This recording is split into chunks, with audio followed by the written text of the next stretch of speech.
live and online. It's Sleepless with Steve and the Movie Book Club with your host, Steve Pulaski.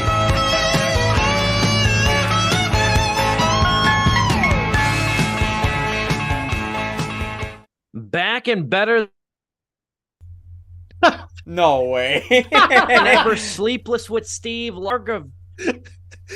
You froze just What? as you said back and That's what happened. You're good now. You're good. So Internet's been a little brutal. Today. I'm not going to lie. Rocking the Margaritaville shirt. R.I.P. Jimmy Buffett. It's going to be a great show. Hopefully my feed sustains this.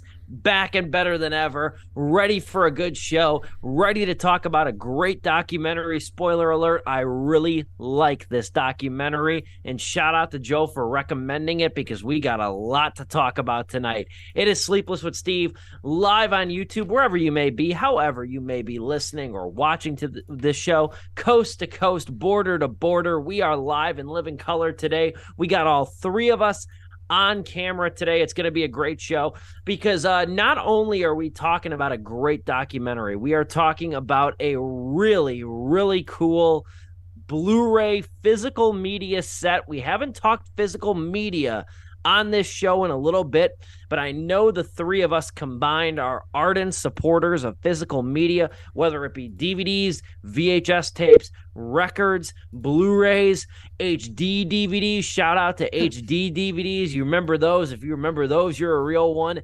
Laserdisc, Betamax, PSP, UMDs. Wow. Remember those? Wow. We are talking about physical media today on this show. I'm super pumped to talk about this box set. Saw it Monday morning, knew I had to send it to the guys, and we're going to dive into that for the latter half of the show.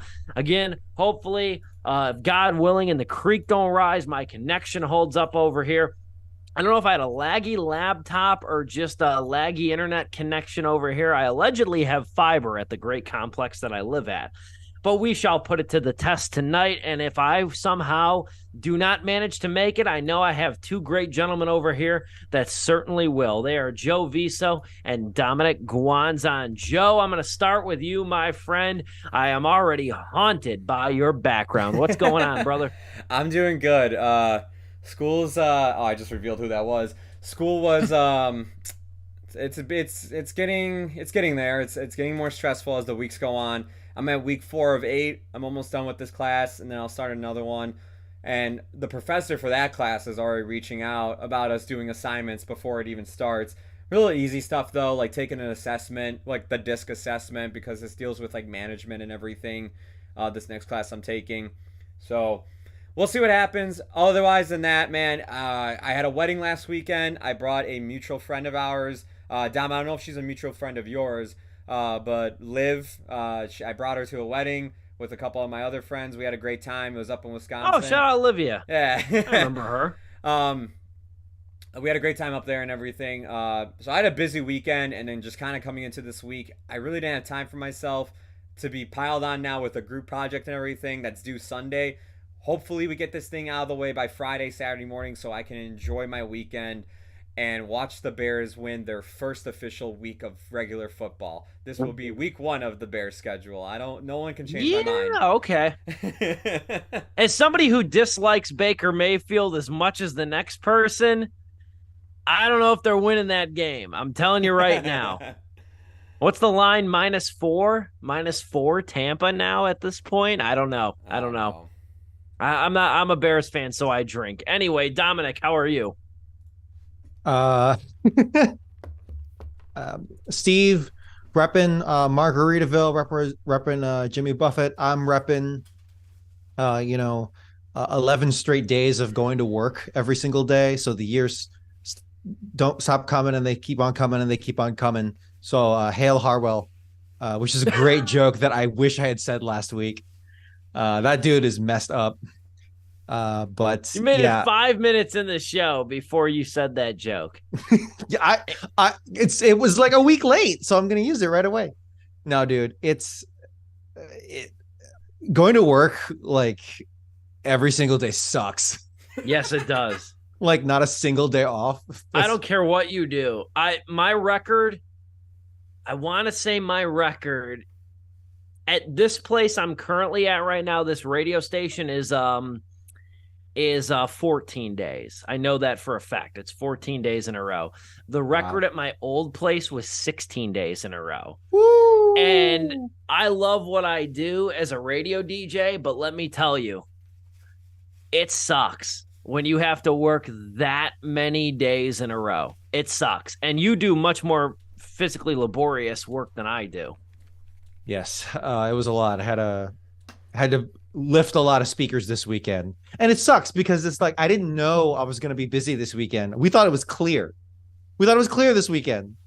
Well, there was one thing, but anyway, I'm being very vague because I don't want to say where I work. But on Friday morning, the department the dude from that department goes, "Hey, so you ready for this weekend?" I'm like, what are you talking about?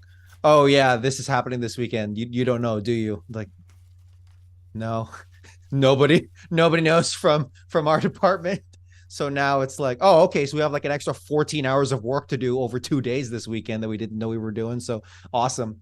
So that just like the work itself was whatever, sucks, but just the mental hit of like starting your Friday thinking you're gonna be free this weekend to do stuff, just complete mental tanking. That sucks. That's I'm hard. Sorry. It's okay. Thankfully I am hourly. If I was salaried, good night and good luck. Oh, as someone who was salary and had to devote like weekends after weekends after weekends at a park district, let me tell you, man, enjoy that hourly play. Fucking I have not been salaried since Obama was president, or I haven't been hourly since Obama was president. So Wow. I haven't been. I don't remember what it's like to be hourly. So bum. I like that. That's an amazing marker, by the way. But yeah, It's one of my favorite timestamps. It is. It's a good one. And the Bears haven't been relevant since Nixon was president. So. No, whoa! That Nixon was out of office in the 70s. What? The Bears? Did you say the Bears? Yeah. Yeah. Reagan. I was gonna Reagan. say, Yeah, there you go, Reagan. I said bastard. Nixon purposefully. I was elongating the suffering. Okay. Elongating the Got it. suffering. Yeah, since Reagan was president, the Bears were relevant. There you Long go. story short, Dom's the smart one over here. He probably puts his money in stock. I put my money in DraftKings. That's how that works. I wish I. It's a different kind of stock. Hey, it's also gamed. Let's say that it is also Yes. gamed. I tried to explain, without getting into too much detail, I tried to explain to Catherine, my girlfriend, I tried to explain to her my 3 bets that I made this weekend did not hit. And I had confidence in like 2 of the 3 of them. And I said, there's a great meme of the guy looking himself in the mirror and he says, "You don't suck at betting. The players suck at playing." And I take that to my grave over here. Brought to you by Dumb Money, preparing September 29th, 2023 in theaters Dumb Money everywhere. coming out next week. I'm looking forward to that movie a lot. I think it's limited release, actually, September 22nd. Oof. I think it's going to come out in early October. Was that when we're reviewing? I it? think Okay. it's going to be a limited release September 22nd. So that September 22nd date is not, it's kind of like Bottoms. Like Bottoms said it was going to come out, what was it, August 28th, whatever it was, August 21st, whatever it was, Bottoms, and it was only in like 10 theaters. I think Dumb Money is going to get a slow roll from what I've read. Okay. I think it's going to get a slow roll. Either way, we're going to try and see it. Looking very forward to Reddit the movie. That's what we're looking forward to. And I'm being sarcastic, but also very excited. So either way, we got a great show today too, because we are talking about, first off, I love talking football. Clearly, I love football is probably, as far as things are concerned, as far as like arts, entertainment things are concerned, football is a second behind movies for me. Maybe a third, maybe tied with second with music, but it's movies, music, football as far as things, arts are concerned.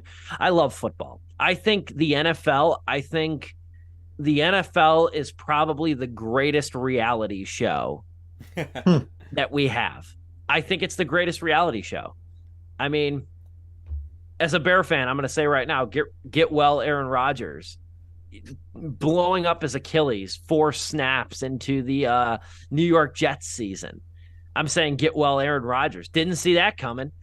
As far as football is concerned, though, I've gotten very invested in football over the last maybe 8 years. I've always liked it. Always been a Bear. I've been a Bear fan since I was probably, middle school. Casual Bear fan, devout Bear fan, devout masochist, I would say, till when I was about mid high school.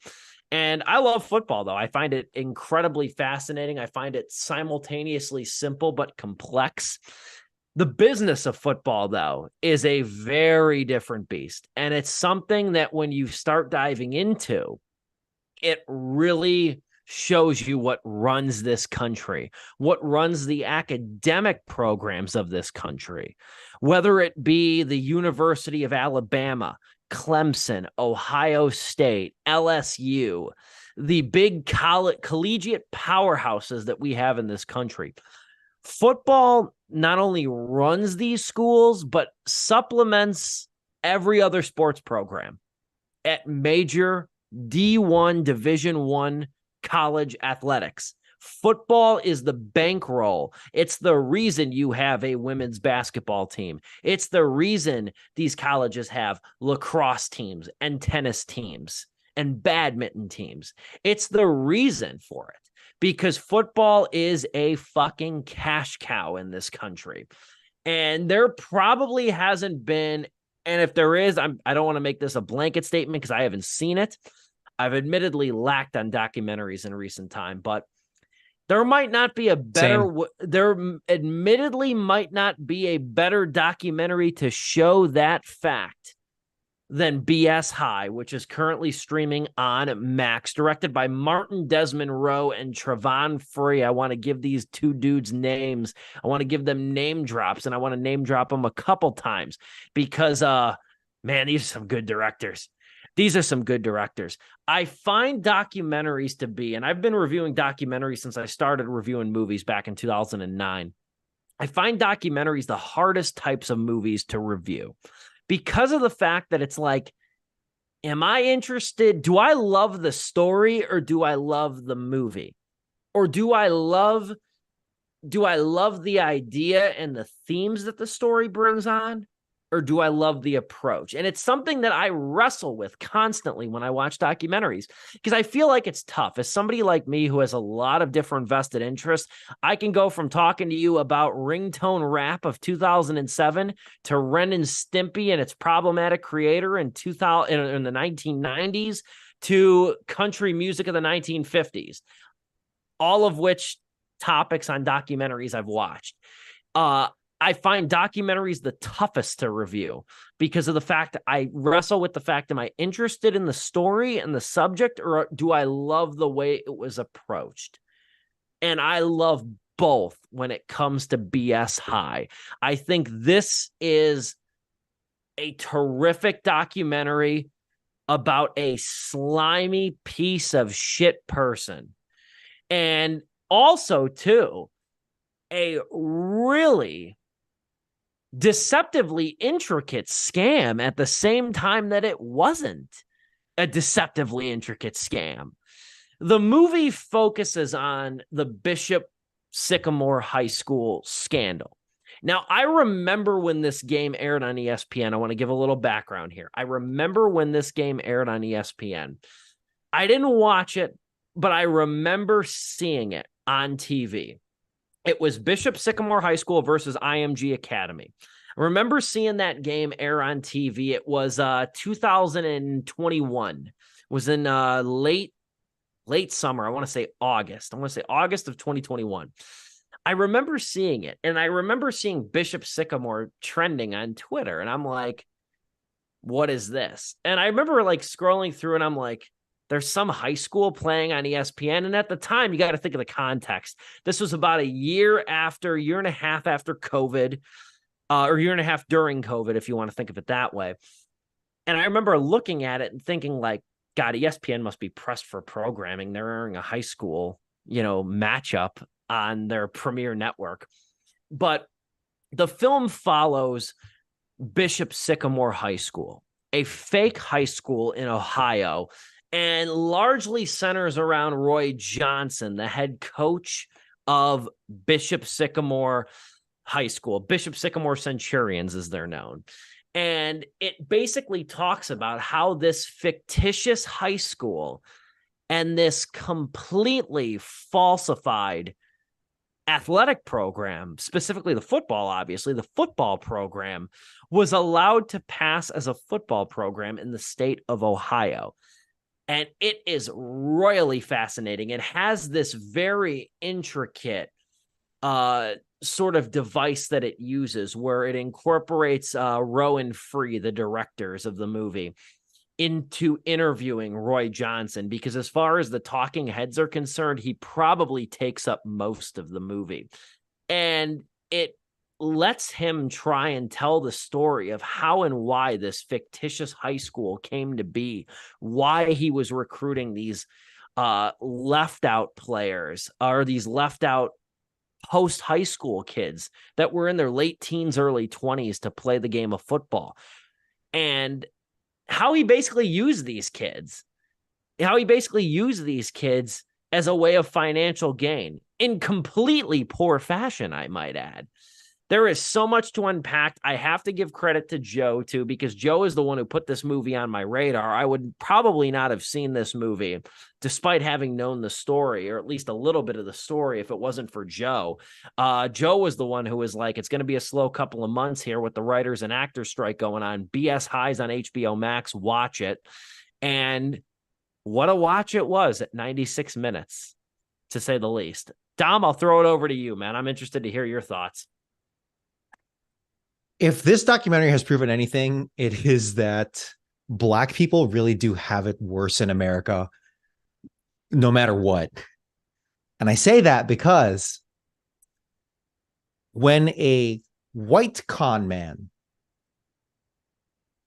gets this whole operation together and tries to make it this big thing, and it blows up spectacularly, a bunch of vloggers get stuck on an island overnight, and that's whatever. And then it's funny. When a Black con man tries to make some big thing and it blows up, like, not children, young adults, very young adults, they are dying on a football field and sacrificing their bodies, and their futures are legitimately being screwed. Like, their whole future, the rest of their lives are in jeopardy. Their hopes and dreams are being crushed, not even let down, because no matter what, not all of these kids were ever going to make it to the NFL. That's just how it works. That's fine. But just crushed completely. It's disgusting. And just want to shout out to all the IMDb reviews that I read. There's 6, and none of them get it. And it's wow, why'd you give this guy so much airtime to platform and everything? It's okay, so you're illiterate. You don't know how to read anything, because these are responsible filmmakers here. These are, I might even dare to say, journalists, because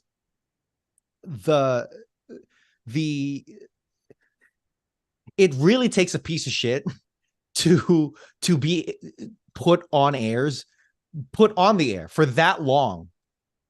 Overwhelming majority of the runtime of this movie is centered around him and Kim talking to the camera, and to just be torn down by your own words. Immediate. Look at this guy's eyes. This mother effer's eyes. I said that too. His eyes. Everyone's saying that. They even said it in the Double Toasted thing, which, can we just talk for a moment how Double Toasted was in the documentary for a second? It is really gross how Roy Johnson manages to wake up in the morning and be a psychopath. He is a psychopath. He just has no empathy. It's incredible. And it lets slips in the worst ways possible. For instance, he says, like when one of the students, when one of the athletes under his care says, critiques him correctly about something, he says, "Oh, that's something one of those dumb kids." One of those students says, and it's like, it's not even a joke. He's like, "Oh, wow, you just genuinely think these are your pawns that you get to yell at." That was your first instinct to say. That was your first instinct. There's a great Maya Angelou quote where it's like, when people tell you who they are the first time, believe them. Believe them. Yeah, believe them. Something along those lines. But it's like, when they're being real, like, believe them. And that could not ring truer for this dude. And it is, and I'll pass it off to Joe after this. But what I really, really, really was looking for going into this story, because I had no idea. I had absolutely no idea what was going on, or what go before I hit play on this movie.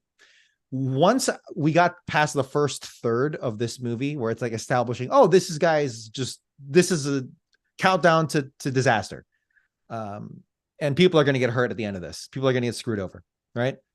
I was looking for something at the end, or hopefully something they even tackle, pun unintended, in the middle. Right, something they go for here, and they absolutely do, which I'm very happy for. And that is a systemic issue that we have, multiple systemic issues, and I think we'll drill into that extremely hard. I will personally, at least later on. But I will pass it on to Joe. Who, thank you again, Joe. I will thank you again for giving us this great documentary. We need to watch more documentaries here, and I think as the strikes continue on, that's exactly what we'll be doing. Oh, god damn it, my chair's in the way. Fuck. God damn it. Well, I'm wearing Bishop Sycamore collar. Well, alright, here you go. This right here. Look at that, man. I showed the image this exact image when you told, look at those eyes. It popped up on the screen. But this man right here is the devil. What I thought was absolutely the funniest thing I've seen in a long time, like as a YouTube video, and a double toasted, as Dom was saying, commentary, because that's how I discovered this story at first. I know Steve saw the game. I saw Double Toasted, a podcast that I often listen to, talk about this game, and they watch the highlights, which those clips from their Twitch stream are featured at the start of this documentary. I was like, damn, that's crazy, like a fake school and everything. And I never thought of the repercussions that would come to this at all. Now, I thought to myself, okay, yeah, obviously the guy who's in charge of this is probably going to get arrested, or, probably have to pay some fine. And then I watched this documentary and I learned way more, that this guy ruined so many lives. Not even the lives of the young adults, students, whatever you want to call them, like, students, young adults, like these people whose futures they were banking on, a way to get out of their low income areas by playing football and getting to a better college for free, and having a chance playing the NFL, or just get a better education than probably they ever were going to get to in their entire lives. This man abused them by selling them this dream that, yeah, you might be done with high school, but we'll still keep you around because this is a legal school that will allow you to keep playing here, to get you a shot at being in a D1 college. And you're told this at such a young age, and you think, hey, this is gonna be great for me. I'm gonna this is how I'm gonna start my future, only to be put through months of hell and embarrassment and torture by stupid chair, by this man, and just the lies he said, the lies he would spread. And not only did he ruin those people's lives, man, he ruined the reputation of another school, the school that was actually built around facing the toughest opponents out there, IMG Academy football. The coach of that football team, I don't know if they talked about this in the documentary. I had to look it up afterwards. But the coach of that school got fired after they found out that they faced Bishop Sycamore, which is a fake school. because that coach didn't look into anything at all and everything. So it's like, okay, that livelihood of that man just got ruined just because he was probably like, nobody would actually create a fake high school football team and everything. And that's how many times is that said though with Ben Furry, the investigator, the school sports investigator? How many times is that said? Like, this isn't a law because nobody thought that anybody would actually do this. Yeah. That's another thing. Continue. Too. Sorry to interrupt. No. That's a great point you brought up because I'm about to mention him right now and show him on screen. Ben Free, he works for the high school organization that basically runs like high school sports in general. This dude's awesome too, by the way. This dude's awesome. The OHSAA, which is basically, if you don't know what that is, like if you participate in high school sports, this is basically the organization to make sure no one's cheating. They lay down the ground rules to make sure that this is a safe environment, but also a fair time for like these young students in high school to showcase their athletic abilities to eventually probably get a scholarship somewhere for it's the Ohio equivalent of the IHSA. Yeah, actually that's what I meant to say. Yes. Yeah. If you're familiar with the Illinois one. Which we are. But what was I gonna say with this? Oh, it's like, he abused the powers that just weren't in a rule book. Just because in the rule book it says a fake high school can't play football, he went, well, it doesn't say it there, so I can definitely do it. And he gets away with it for years. This was a school that existed in 2019 and played so many games. And in 2021, that's when they got their fame and everything about it and whatnot, because, it was broadcasted on ESPN.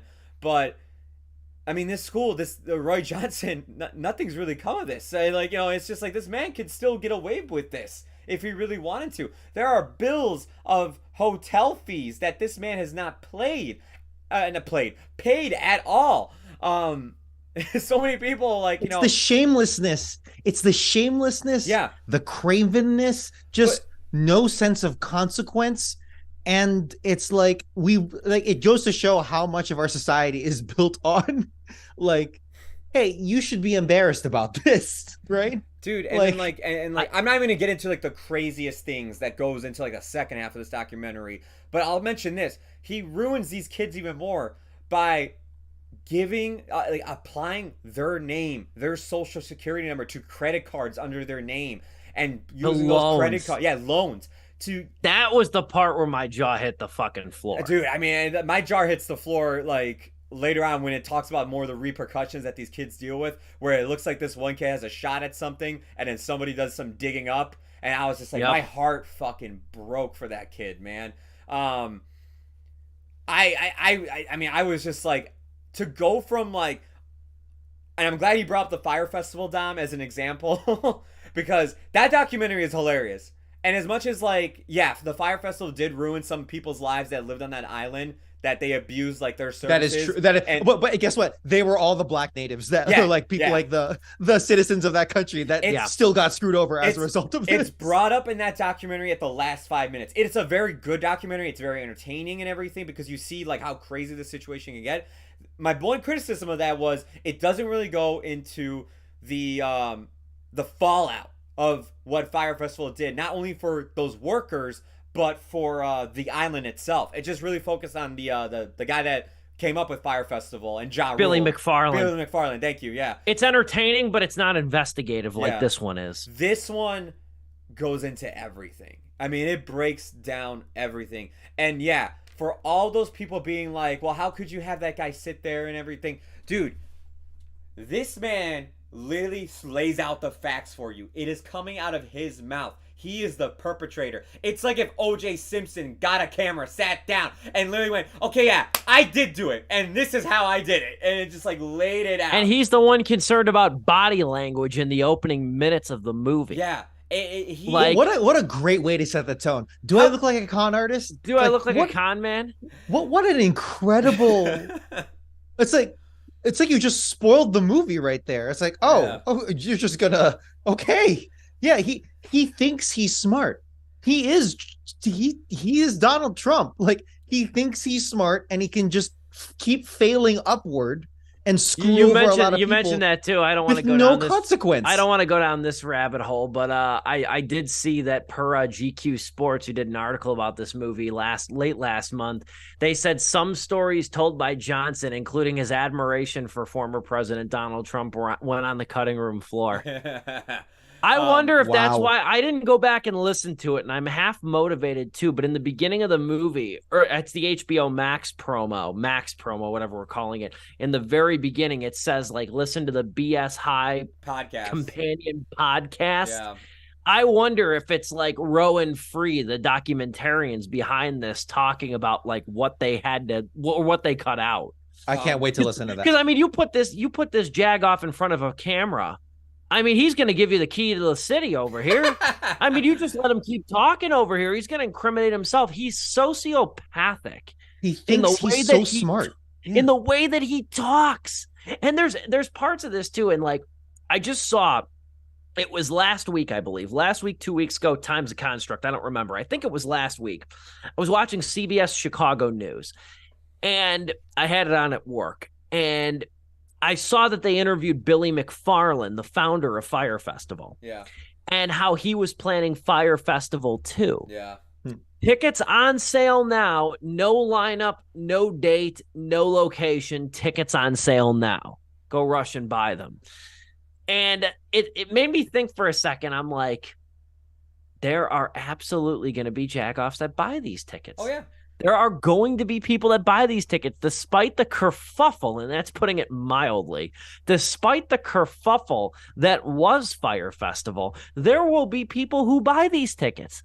And then a week later, I watched this movie on this guy right here, who is simultaneously so smart, this Roy Johnson, who is simultaneously so smart, because you have to have some intuition, some knowledge of the paperwork you have to file in the, you know what I mean? The gears you have to work to get this operation even off the ground, and even wind up finding the right avenues to get on ESPN on prime time. I don't care if it's August. NFL preseason's going on in August. There's stuff happening in late August. To get on ESPN, to face one of the best, if not the best prep schools in IMG Academy, to face them in football on national television, you have to be smart, but you have to be categorically stupid at the same time to admit some of what he admits to in this documentary, which is knowingly dodging hotel bills, which is knowingly not feeding the kids. Not feeding the kids, not giving them food. From an objective point of view, it's like, I get it. You want to be cheap and not give them proper nutrition or what they need as athletes who are doing all this, or equipment. Like, I get you want to be cheap, but like, you also want to win, right? Like, you should. One of the best voices. You don't care about the children, fine. I guess they're adults, but you don't care about your athletes, fine. You don't care. They're pawns to you. You still want to utilize them to their maximum extent as objects to win games, right? Herm Edwards, you play to win the game. Yeah, it's like what, and actually, there is like, we are going to get into the systemic side of this, where it's like, yeah, there was nothing in place. No one would think to do this, but they also address where it's like, yeah, but what was his end game? Like, what was he thinking? Like, it actually didn't work out for him. Like, it's not like he succeeded. And this is where I wanted to throw it. One of the best voices in this documentary is a gentleman named Bomani Jones. He's I love that journalist. Dude. Never saw him very before. intelligent dude. Bomani Jones. I hadn't seen a ton of him before this. I knew of him, but he gets a lot of speaking time in this, probably second most to Roy Johnson himself. And he deserves it because he's very eloquent. He's very thoughtful, and he's very perceptive. And he talks about, though, he goes, I love his line in this movie. He goes, this is one of those cons. And he's got this very distinctive voice. I'm not trying to emulate it, but he's like, this is one of those cons that he actually wanted people to see. Yeah. Like, he wanted people to witness. Like, to get on national television where you are going to be the subject of conversation, because TV is such this thermometer, this barometer of existence. You wanted people to see this whole thing. and thinking it wasn't going to get exposed. We are butting up against a Zoom-sponsored intermission here. We're going to take a quick break, 60 to 90 seconds. We will be back. So much more to unpack. I love talking about this movie already. Cannot wait to continue it with you, gentlemen. BS High, that's what we're reviewing today.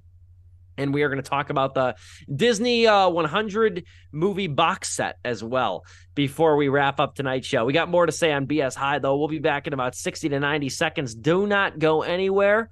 Sleepless with Steve, live on YouTube on this Wednesday evening.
Back and better than ever after our Zoom-sponsored intermission. It is Sleepless with Steve, live on YouTube, talking BS High. New movie now streaming on Max. Relatively new movie, been out for about 3 weeks. Brand new documentary. First documentary review on this show in a long time. Reminds us that we need to stay educated, need to stay posted on current events over here. Because I knew like a morsel of the Bishop Sycamore story. I did not know the whole thing. And again, I go back to what I said in the very beginning of this thing, is that it's so tough. I'm not going to write a written review on this movie. This is going to serve as my review of this movie. I find it very difficult to write reviews of documentaries. And because it's like, again, am I invested in the story? Do I find the story interesting, or do I find the approach interesting? And I love the way that this documentary is conducted, because it's equal parts talking head. The movie takes on like almost a different tone when Roy Johnson's on camera. It's dark. You could see Joe's background over here. You get the idea. It's dark. It's got almost like, the checkered stadium lights in the background. It's got a style to it. And then you talk to the kids, the actual let's call them victims, the victims of this whole thing. And they're in like this warehouse, this sort of like loft setting where it's brightly lit. The cameras are all on them. And it's fascinating the way that they portray these kids. Traylon Harris, I believe, is the quarterback of Bishop Sycamore. And he gets a lot of screen time too. You get a lot of screen time from a handful of different guys, the running back, the wide receiver, a lot of these kids. And a lot of these kids whose high school performance was either incomplete or shoddy. They didn't have much collegiate. They didn't have really any collegiate offers or anything like that. But they were still taken advantage of by this guy who saw that in Ohio, you can exploit this kind of thing specifically under the ruse, because that's what it was, a ruse, under the ruse of a religious school, which comes out in the third act of the movie too, which is why there is because like the whole time of this movie, at least for like the first hour and 10 minutes, it's like there's got to be some repercussions for this guy. There's got to be something. And then you get the very end of it with the title card saying that like, the Bishop Sycamore COF Academy, the school that was the precursor to Bishop Sycamore, was filed under a religious school, and Ohio doesn't have any authority, any governing authority over this. And it shows you what a grimy ass business sports is. And as a sports fan, you have to recognize it. I'm somebody who's a big sports fan. I have to recognize it too. You hear about the success stories in sports. You hear about the Tom Brady's, the Peyton Mannings, in modern day, Joe Burrow, Jamar Chase, Josh Allen. You hear about all the success stories in sports. You don't hear about the failures. You don't hear about the failures and the people that got suckered into a school like this, a situation like this that irreparably fucked up all their chances. The next documentary that needs to be made, I'm going to tell you right now, the next documentary that needs to be made is on the Junior Basketball Association, the JBA. Oh, yeah. LeVar Ball's school. That's the next documentary that needs to be made here, is on LeVar Ball's school. If you don't know LeVar Ball, that's the father of Lonzo Ball. He's currently on the Chicago Bulls. LaMelo Ball, who's currently on the Charlotte Hornets, and LiAngelo Ball, who I think is on the G League of Charlotte, the Greensboro Swarm, I think they are. The JBA was essentially a platform for LeVar Ball's two sons, because by that point, Lonzo was in the NBA.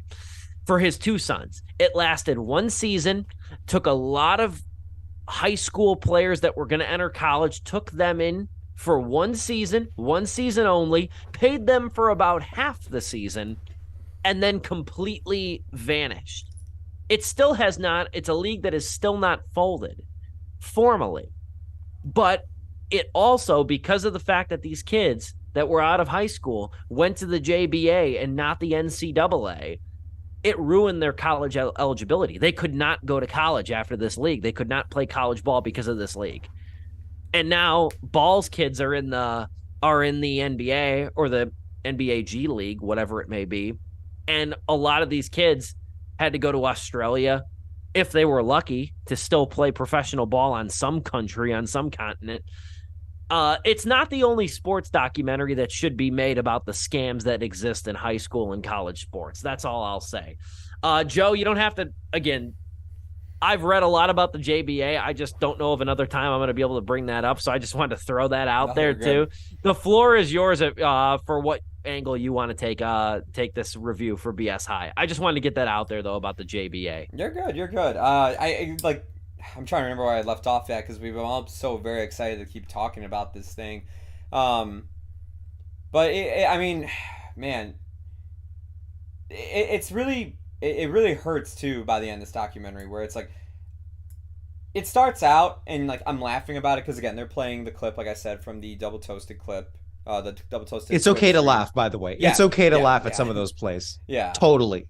It's fine. And I'm laughing about how this guy's getting away with it, and it's not until like the last half of this documentary where they bring in the high schoolers, and you're getting everything from their perspective that you realize like, oh my god, no, this dude ruined people, and I was just like, this is terrible. And then my laughing went from like, oh, dude, this is hilarious. This reminded me so much of the Fire Festival documentary to, oh my god, no, this is like legit investigative journalism. Like this is a tragedy that is like not being told because, again, when this all came out in the news, people only focused on the fact it was a fake high school game and that this guy, got on TV and everything. No one focused on the players, and people who did focus on the players just clowned on them. They didn't realize like what actually was going on because word wasn't getting out about it.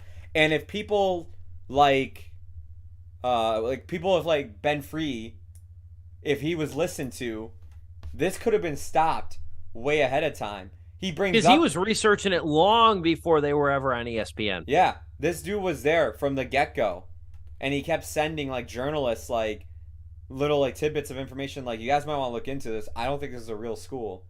They haven't had any graduations in 2 years. How the hell could you be a school and not have any graduations? 0 in the year of 2019 and 2020.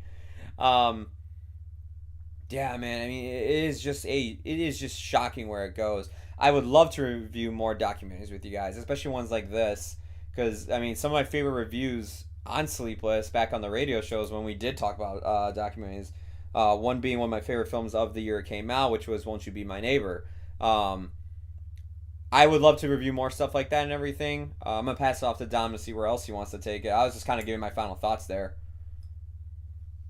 I just want to drive home the fact that personally, I think sports is a blood industry in this country. It sounds hyperbolic. I'm 100% serious because people's bodies are on the line. It's okay to like sports. Let me say that. It's okay to be a fan of sports. It's okay to be a super fan of sports. It's okay if you're a person of color who wants to make it big in professional sports with a dream of playing in the NBA, being the next Michael Jordan, being the next Tom Brady or whatever. That's 1,000% fine, right? You could say the same thing about singers, dancers, theater, actors, whatever. It's all the same thing, pursuing a dream. But the thing with sports is that you are, as everyone was saying, when they played 2 games nearly back to back within like 48 hours of each other, dude, you are running into a wall 30 times at full speed, and then being asked to do it like just that alone, right? Like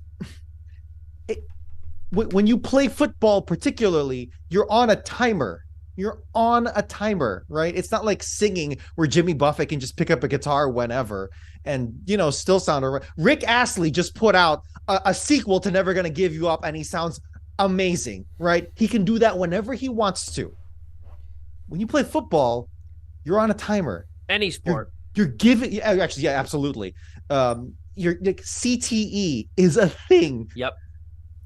50 years from now, I have a feeling we're going to look at football and be like, holy shit, this was medieval. This was absolutely. That's why I never begrudge. And again, I'm more I don't mean to interrupt you, Dom, but like, like when it comes to like, and Joe, I know you like football a lot too. I follow it very closely. Like contract holdouts. One of the most recent was Lamar Jackson with the Baltimore Ravens quarterback who said, trade me, who told the Baltimore Ravens after 5 years, trade me. I'm not going to play for you guys unless you're going to pay me. I don't begrudge athletes. Nick Bosa with the 49ers just recently got his contract. Fucking Scottie Pippen with the Bulls. I mean, they talked about that in The Last Dance. I don't begrudge athletes that are like, fuck you, pay me. Yeah. To these billion-dollar owners. Fuck you, pay me. I don't care about a cap. The cap's the salary cap's not my problem. That's your problem. I'm a good player for your organization. That's with your taxpayer problem. Subsidized stadiums, yeah. That's your problem. Fuck you, pay me. Because I have a finite. It's like Dom said. I'm not Frankie Valli at 84 years old where I can still tour. I'm not. You know what I mean? I have a finite number of years where my quote unquote prime is from 23 years old to maybe 34, depending on the position I play in any given sport. Baseball and hockey have longer lifespans. The average career in football is about 4 years. Like, I have a finite number of time where I can make my money. So I don't begrudge any player, even players I love that are like that hold out, that sit out a training camp. I'm not putting my body on the line. Why am I going to put my body on the line for you? Pay me. You got the money. I don't care about a salary. Again, I don't care about that's your problem. That is your issue to figure out. And there are two things that I absolutely adore about this documentary that they get right, which is that they get into the systemic side of things. Bomani Jones. Bomani Jones, absolutely. Like he pretty much narrates, the whole the core of that idea, and the directors, they allow ample time. Like, it's not just at the last 5 minutes to make you feel a little bad. No, they dig into this. They get into the very psychology of it all. And I also want to applaud the directors for confronting Roy Johnson. And just being willing to be on camera in a non egotistical way. I mean, you did this, right? They asked the follow-up questions that some lesser documentaries will leave a little too much out there. Like, you don't want to be handhold the audience. We're getting into the mechanics of documentaries now, and what I like about them. What I like about the good ones is that they find the right balance between pressing hard on the subject. There's a great pair of documentaries called The Fog. The first one is called The Fog of War, which is oh my God, I forgot the name of the documentarian. He interviews Errol the Morris. Thank you so much. Yes, Errol Morris. Also did Thin Blue Line. Tabloid. Yes. And he confronts McNamara over the Vietnam War effectively, and he presses McNamara on these things, and he's able to get a rapport, give and take. And then he did the same exact thing with Donald Rumsfeld on the Iraq War, which is another great documentary. Donald Rumsfeld, a lot less tactful and a lot more craven than McNamara. But anyway, I'm very glad that they did that with this documentary. And yeah, the thing about American sports is that we capitalize on it. We capitalize on it. DraftKings, Madden 2000, whatever, whatever app or this or that, every sports podcast, we capitalize the living hell out of people's bodies being absolutely destroyed. And again, I want to acknowledge they want to destroy their bodies, and it's whatever, because it's a sport, and I get that. I'm not saying to ban sports or whatever. It's just that disproportionately it affects poor people who their only way out of these bad situations, because the rest of society is effed in a myriad of ways. The only way that they really feel like they can get out of this situation is to run into that wall 30 times in a 2-hour time span, right? It's so gross on a way that you cannot fathom. Even this documentary doesn't have time to go into it. And yet, I don't even think any audience has the capacity to take all that in 2 hours, because that is the horror story. That is the American dream. So let me just say, BS High did an excellent job in going as far as they possibly could without it being the full runtime of the movie, introducing this spectacle of a match that was this crazy ass thing that was so craven and so disgusting, and then managing to pivot to a very effective commentary on society and America, which I'm being a little facetious on, but really so. So I will say with that, I will say 3.5 stars. Just one of the best documentaries that I've seen this year, which is I think only a handful of them, and definitely one to watch. If you don't like sports, this will reinforce why you don't like it. Let me say that. You need to watch this movie if you don't like sports. So go for it. Excellent documentary on all fronts. Really leads to a great discussion. I kind of want to go and listen to the BS High podcast. I think it's a 2-3 episode podcast. If I listen to that, it may go to 4 stars. Like straight up, just as a supplement. Because I love talking about this, because the great documentaries make you want to talk about them, and not in the way of like sermonizing about them or like being didactic about it. There's that great meme of like that painting of Jesus Christ speaking to the disciples, and it's like me to my coworkers after I watch a Netflix documentary. You know what I mean? Which we've all felt like at one point or another. It's me after reading Wikipedia, one Wikipedia article or another. I can relate to that. But this movie, though, is so... It's one of those situations, again, I go back to, and I've used this phrase quite a bit, is like if there were a movie made about this, pretend the story didn't exist. If there were a movie made about this, we would be on this very same podcast right now talking about how incredulous and impossible it was. Yeah. But it's not. What if he won? Like they say that. What if they won? Yeah, what if they got the onside kick and they actually won? that's the other angle of this thing, though.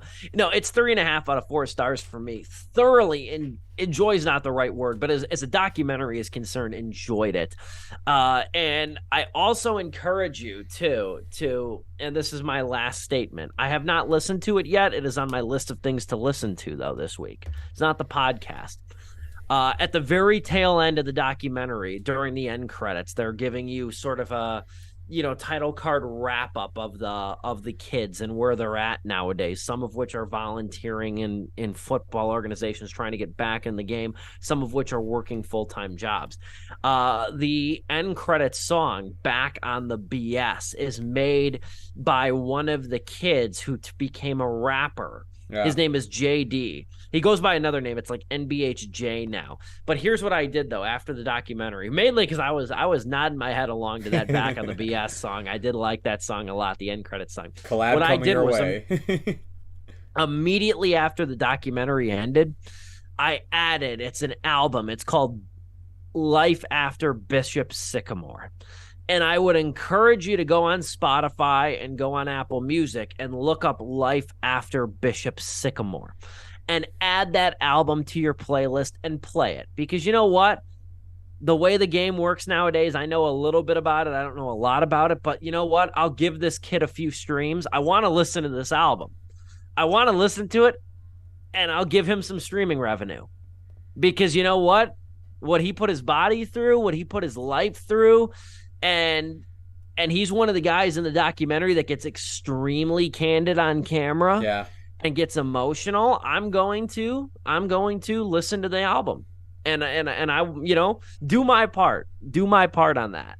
So that's my last parting message of this is there's look up the album on Spotify or Apple Music. It's called Life After Bishop Sycamore, and add it to your playlist. Give it a spin. I'm going to listen to it as soon as I finish this Jimmy Buffett album I'm listening to at the moment. As soon as I did not help your case. I'm a very versatile individual, Dominic. I'm a very versatile individual. I know you are. I can go from Kid Rock's All Summer Long to Straight Outta Compton to Lil Durk's All My Life to Hank Williams' Hey Good Looking to Miles Davis in the matter of that. Do not doubt me on my music taste right there. But no, that's all I'll say is just look up Life After Bishop Sycamore on Spotify, Apple Music, wherever you get your music, add that album. So that's a good, they don't tell you it in the documentary, but it's a good way to support one of the victims, because that's what they ultimately were, victims of this story. And the slimy con man of Roy Johnson, who the movie ends with him talking about this amazing plot and this almost like schizophrenic episode that he goes through about how hearing he's being called for greater things. And then the following title card is he got arrested from stealing TVs from an Ohio Best Buy under a fake name. So support the up and coming rapper who put his body on the line for this shit, for Christ's sake. That's where I'm going to leave this on. 3.5 out of 4 stars. Quite frankly, I have to comb through my list because I've seen a lot of great movies this year. It's not out of the realm of possibility this makes my top 10 or not an honorable mention, because I think it's an important story and I think it's an extremely well-made documentary. Props to you, Joe, for putting it on our radar. I'll give my rating as well, and you guys are welcome. And you guys kept saying thank you, but I mean, thank you guys for actually, wanting to watch it and everything. I know a documentary might be a hard sell, especially not to us. Okay, well, not good. to us. If I ever come across more of these, I'll keep in mind. But yeah, I mean, look, a good documentary to me is something that is very entertaining. A great documentary it's entertaining because of the things Steve said, where the story it's telling, how it's framing it, all of that is done very well. But to me, great ones are, I came out learning something, and I came out of the documentary looking at the subject matter differently that this film focuses on. It brought a whole new perspective to me of, like high school sports, and just how much really this country does really feed off of it, with colleges, the NFL in general and whatnot. It's very interesting stuff to learn, and it makes me want to learn more about it. I still am a fan of sports. Of course I'm going to be a fan of football, but it's I totally agree with Steve when it comes to, and I even agree with this even before the documentary, even before everything. Pay your damn players, because they're putting themselves through a lot for a short amount of time, and to only get gypped in the end is not fair to them. As for this movie though, man, if you want some good companion pieces, I haven't listened to the podcast, but I bet it's great. Watch the double toasted clip just to kind of get like a little appetizing taste for this. But more importantly, watch Trayvon Free and Martin Desmond Rowe's short film they made in 2021, where they won the Oscar for Best Short Film. The film is called Two Distant Strangers, and they won the Best Live Action Short Film in April of 2021 at the Academy Awards. Unfortunately, we didn't see that award because this is when the Academy was cutting out those categories to save on time. This short film is about basically a black man who is stuck in a time loop of being killed by a New York police officer over and over again. Oh shit. If you haven't watched it, check it out. I didn't know these guys made it. I had to go and search it up myself. It's a really good short film. There's a lot of other films that are kind of based on it. If you've ever heard of the film literally called Groundhog Day for a Black Man, that's another similar one. As well as oh my god, See You Yesterday, which is a Netflix like feature-length film with the similar concept. But if you want to see more of these guys' works and do something more fictional than documentary style, check out that short film. It's really well done. Highly recommend it. I can't wait to see what these guys do next, whether it be a documentary or if they start making films. I think this might be another good duo on our hands. It is 3.5 out of 4 stars from me. You'll probably be seeing this in my top 10 this year. I really want to watch Two Distant Strangers. I remember when that came out, or when that was nominated. Martin Desmond Rowe was also the writer of Buzkashi Boys, which was another short film that was nominated for Best Live Action Short Film. That was a really emotional story about these two kids that were set in Kabul, Afghanistan, and it was shot on location. He was the writer of that. Yeah. And I thought that was fascinating too. Now I really want to watch this. Short film, Two Distant Strangers. Highly recommend now that you brought that up. We will bleed into Sleepless OT to discuss something much lighter, much happier, but something also, but equally as scummy. No, but something I also just really want to talk about over here. It is something I saw Monday morning. First thing Monday morning, wanted to talk about it, and if I had the disposable income, I would absolutely buy this. Or if it was a little cheaper, although I do think it's priced pretty fairly. We can get into that in a moment. But it is quite possibly the biggest box set ever made. I can't confirm nor deny that is true. But, I mean, even those cheap box sets. I don't think they make them anymore, but I remember like growing up, and I have a couple of them. They were like 50 movie box sets, and they were like 50 horror movies, and a lot of them are like public domain crappy horror movies. They used to be like 50 horror movie box sets for like $15 or $20. You know what I mean? There was like 5 on each disc. They were compressed. You could actually see the compression dots on the screen. Very cheaply made box sets. This isn't that case. This is Disney's 100 film Blu-ray collection. I don't know of the actual name. I think it's called Disney Legacy. That Disney Legacy animated film collection coming out November 14th. And it is 100 movies, 100 Blu-rays too. It is 100 animated movies from the company. It goes all the way back to Snow White and the Seven Dwarfs from 1937, ends with Elemental, the Pixar movie that came out earlier this summer in 2023. In between there, what's interesting is in between there, you have a lot of great movies. There's really none of the like Atlantis, the Lost Empire sequel. There's none of the direct Lion King 1.5.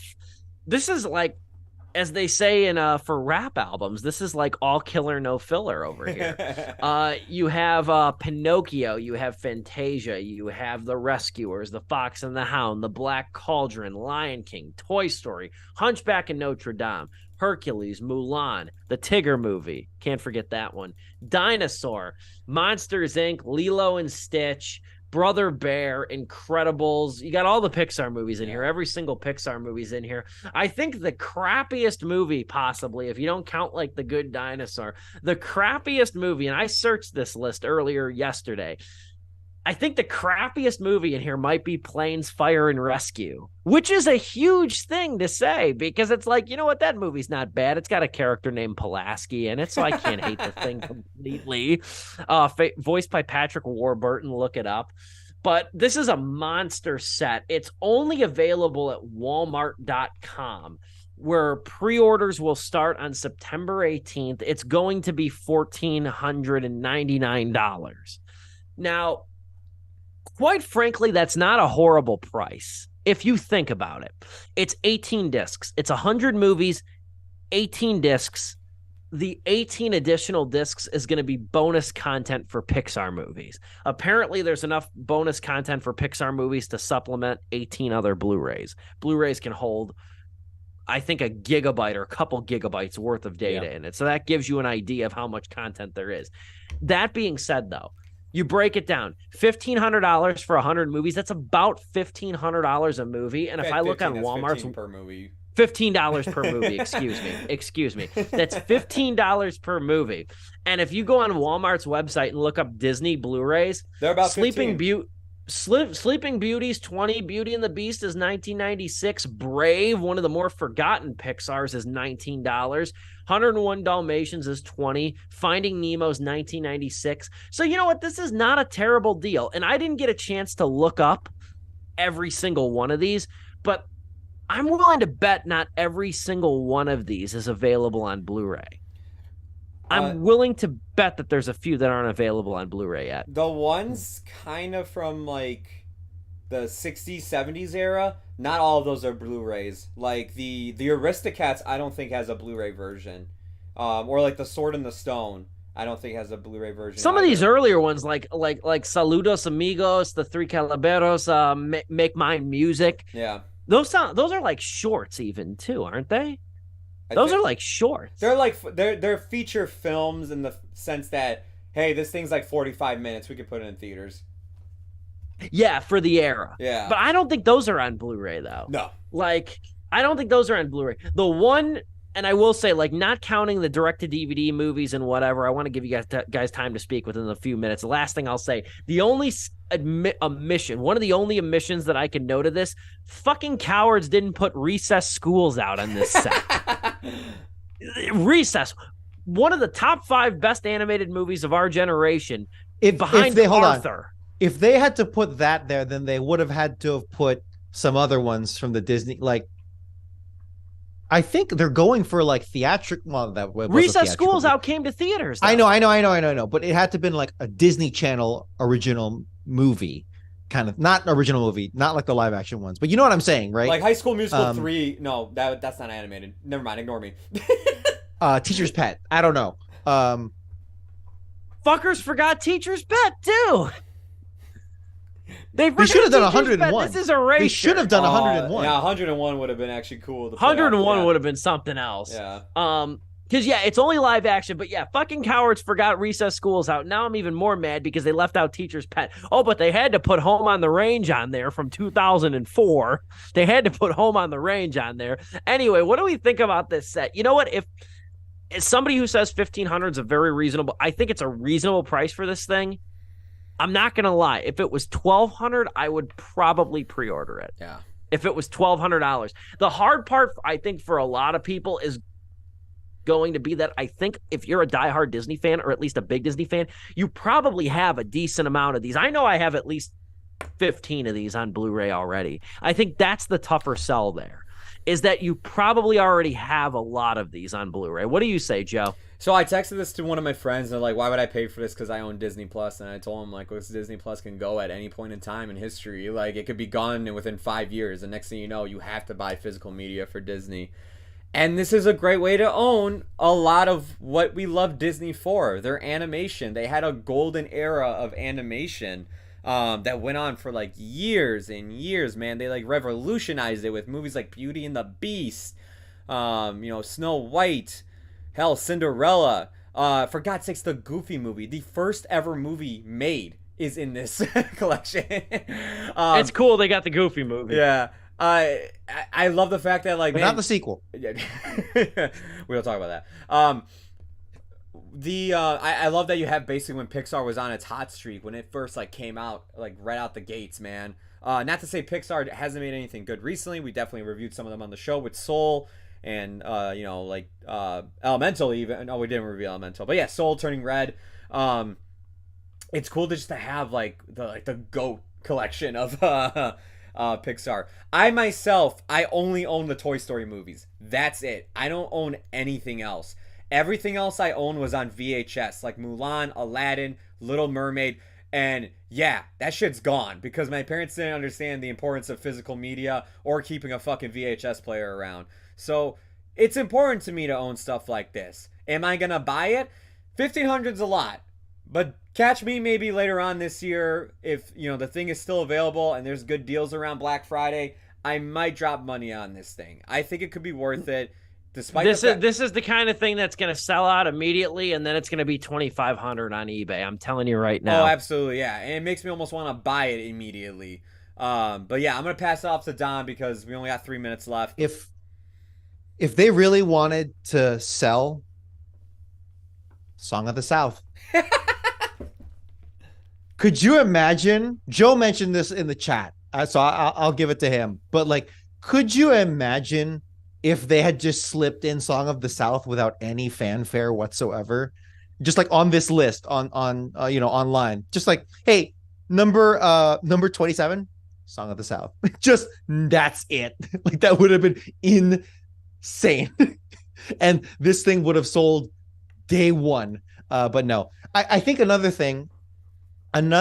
interesting, because it's a timeline, right? Yeah. The list that I'm seeing here from Screen Crush is in chronological order. Yes.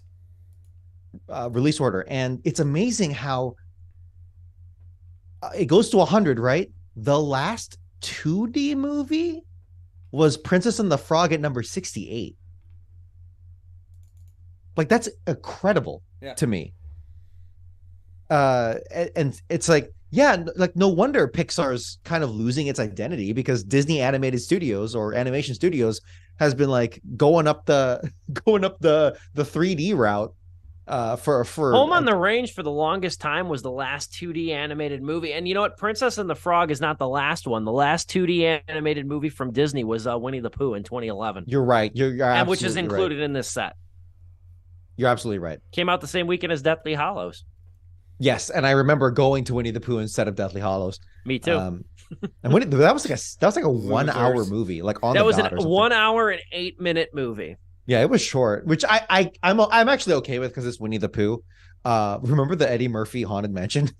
The Eddie Murphy Haunted That was Mansion, an hour and 13 minutes. I think it was 73 minutes. Bro, I sat down at Tivoli Theater when I was a kid, and I'm like, next thing I know, it's over. I'm like, holy shit. I was like, that felt like the ride. Um, without Fast Pass. No. It's an interesting, like, wide sweeping cross section of Disney's history. And I don't really begrudge anyone for getting it, especially if it's physical media. And it's an interesting semi-completionist route, a normie completionist route. So anyway, I'll leave it there. It's interesting. We'll see what happens. I'm curious to see it. I'm tempted to buy it. I might have to take out a loan. That's our show tonight. Great show between BS High and the Disney box set. Gratefully appreciate you watching. We'll be back next week. Again, Wednesday night, Sleepless with Steve, live on YouTube. For Joe Viso, Dominic Guanzon, and yours truly, this has been Sleepless with Steve.